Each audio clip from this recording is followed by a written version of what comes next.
दोस्तों, मेरे स्टूडियो के अंदर आज आई हैं राजस्थान की माटी की खुशबू कह सकता हूं मैं, यानी हेमलता जी राठौड़, जिनकी गायकी और सबसे बड़ी बात है उनकी वेशभूषा। मतलब राजस्थानी वेशभूषा के अंदर हमेशा वो राजस्थानी वेशभूषा में ही रहती है। क्या इसके पीछे की कहानी है, कहाँ से उन्होंने गायन सीखा, आज उनसे रूबरू होते हैं, उनसे बातचीत करते हैं। तो आज हमारे स्टूडियो में आई, तो मैं आपसे रूबरू कराए बिना कैसे भेज सकता हूँ उनको। तो हेमलता जी, आपका स्वागत है मेरे स्टूडियो में। राम राम राम राम सा। देखो, ये ट्रेडिशनल जो हमारा एक सैल्यूटेशन है ना, राम राम सा। हेमलता जी, आप हमेशा मैं देखता हूँ आप यही ड्रेस पहन के आते हैं, इसी वेशभूषा में रहते हैं राजस्थान की, तो इसके पीछे क्या कहानी? कोई राज नहीं है सर, बस राजस्थान का यहाँ मैं सोचूं राजस्थान ड्रेस में अच्छी लगूं, हिसाब से ही मारवाड़ी कपड़ा में यूं सर। हाँ, नहीं, बहुत अच्छी बात है, क्योंकि अब तो राजस्थान में अभी सरकार ने भी राजस्थानी भाषा को भी मान्यता दे दी। तो जैसा इन्होंने बताया कि राजस्थानी वेशभूषा में ही रहती है और राजस्थान की माटी से जुड़ी है, तो राजस्थान की ड्रेसेस पहनती है। तो उसके पहले सबसे पहले तो राजस्थानी की आज की कोई गीत ऐसा सुनाइए, कोई 4 लाइनें जिसमें राजस्थानी कला, संस्कृति और उसकी विधा उसके अंदर सम्मिलित हो। ठीक है सर जी। केसरिया बालम आवोनी पधारो मारे देश जी, पधारो मारे देश। पधारो मारे देश, ये उन मेहमानों को, उन डेलीगेट्स को, उन फैकल्टीज को बड़े प्यार और नम्रता से बुलाने का एक तरीका है, पारंपरिक तरीका। हेमलता जी, कोई और गीत कोई राजस्थान का जिसके अंदर संस्कृति से जुड़ा हुआ हो? आप तो बहुत सारे ट्रेडिशनल गीत गाती हैं, तो हमारे दर्शकों से बताएं राजस्थानी गीत 4 लाइनें। जी।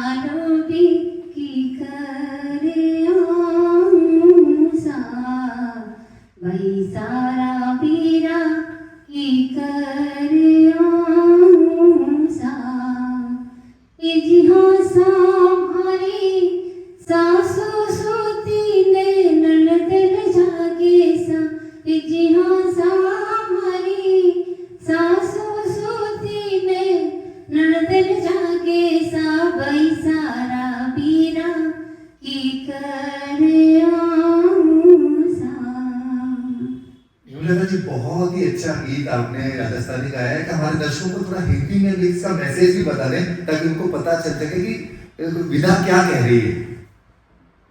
वही है सर, मतलब पति पत्नी, मतलब जो भी है, मैं पति ने बुला को चाहे, पर सासू ननद सुता रहे सामने के कह नहीं सके, तो वो भी के हिसाब से इशारा से बुलावा है। मतलब पति को, पत्नी और पति के बीच की बात है कि भाई सासू जी सो गई है और उसको रिझा रही है कि गीत गाकर बुला रही है कि भाई तेरी सासू सो गई है, अब आजा, अब मिल ले, है ना? तो यही है, मतलब ये है हमारी एक राजस्थान की परंपरा और राजस्थान की पीछे की कहानी, जो लगता है कि किस तरह प्रेमी और प्रेमिका, पति या पत्नी इजहार करते हैं। ये और कोई ऐसा एक हिंदी का गीत भी आप गुनगुनाए हमारे दर्शकों के लिए। लग जा गले ये फिर हंसी रात हो न हो, शायद फिर इस जन्म में मुलाकात हो न हो, लग जा गले। मतलब गायकी में राजस्थानी भाषा के साथ साथ आप हिंदी में भी बहुत अच्छा गायन कर लेती हैं।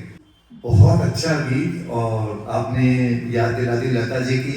जब लता जी ने ये गीत गाया था तो लाखों लोगों की आंखों में आंसू बहान की यात्रा करने निकल गया, अर्थात बाहर निकल गए आंसू। और यही इन्होंने माहौल चेंज कर दिया ये गीत गाकर। पर यही गीत, तो यही जो जज्बा है ये इनको आगे बढ़ाता है। तो एक बताएं हेमलता जी, आप कितने सालों से ये गा रही हैं, और कब आपको लगा कि मैं इसमें अंदर मैं अपना कैरियर बनाना चाहती हूँ? मन भैया बचपन से शौक था संगीत को, और स्कूल में पढ़ती जब से भी संगीत का शौक था, कोई भी प्रोग्राम हो तो स्कूल वगैरह में तो भी यहाँ मैं गाती है सर। कहीं सीखा है गायन आपने? नहीं कहीं नहीं सीखा। देखो गायन कहीं नहीं सीखा, कहते हैं ना माँ सरस्वती की कृपा किस पर हो जाए, वेशभूषा देखकर नहीं आती, गांव अमीर गरीब किसी को देखकर नहीं आती, माँ सरस्वती की जब कृपा हो जाती है तो कंठ में विराजित हो जाती है, बस उसके द्वारा गायन के द्वारा आप सेवा कर रही हैं। और बताएं कि आप भजन भी गाती हैं? हाँ गाती हूँ। तो एक भजन में भी एक लाइन अंतरा या मुखरा जो भी आप सुनाना चाहें भजन की एक लाइन, ताकि हमारे दर्शक भी रूबरू हो सके हेमलता जी से। यस। मन करे मन भारे ओ पिलायो जी, सतगुरु सामने प्रेम प्यालो पायो सा, दयालु मने प्रेम प्यालो पायो सा, वे तो करे मन भारे पिलायो जी, दयालु मने प्रेम प्यालो पायो सा। बहुत सुंदर। और मैं एक बात आपसे, जो मेरे मन की ख्वाहिश है, आप राजपूत समाज से हैं ना, हाँ। तो वहाँ के तो पारंपरिक गीत बहुत सुंदर होते हैं और दिलों तक जाते हैं, तो आप कुछ लाइनें आपके ट्रेडिशनल के बताएं सुना के मुझे दर्शकों को, बहुत अच्छा लगेगा, बहुत मजा आता है। ठीक है जी। केसरिया बालम आवोनी पधारो मारे देश जी, पधारो मारे देश। एक लाइन दूसरी आपने एक और था, एक राजपूती गीत जो संस्कृति से जुड़ा हुआ था, वो सुनाएगा। पहले सुनाया था आपने। अच्छा।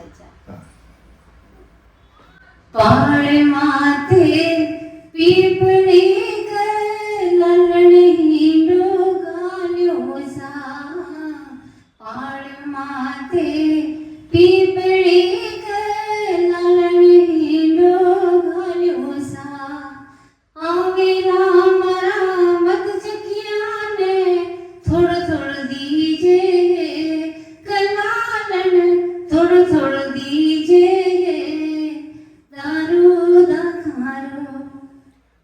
ये हम इसका अर्थ जरूर बताएं, क्योंकि ये लाइन बहुत अच्छी है आपकी, लेकिन हमारे हिंदी के दर्शकों को दर्द बताएं, क्या बताना चाहते हैं? ये मैं यहाँ नहीं है सर, जैसे पति पत्नी दो ही बैठे रहे प्यार मोहब्बत में, ठीक है। तो लेडीज है कि मैं मनवा करे दारू की पैक की, तो मैंने कहा कि थोड़ा थोड़ा लेमो करो, धीरे धीरे पिया करो। धीरे धीरे।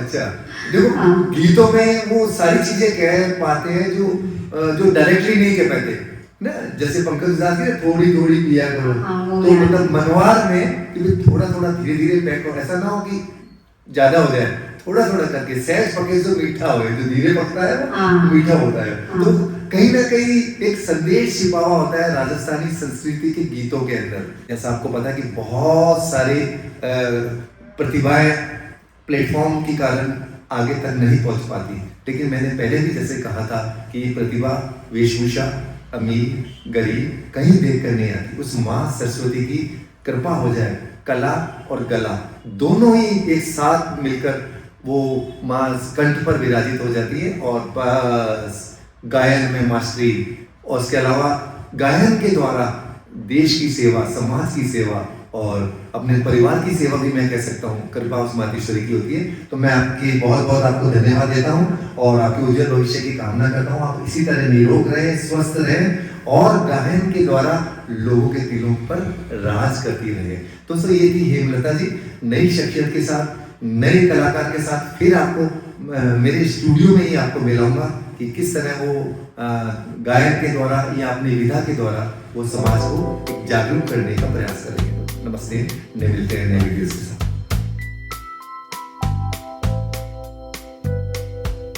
Veo en tus ojos mi vida pasar y se extraña si lo siento.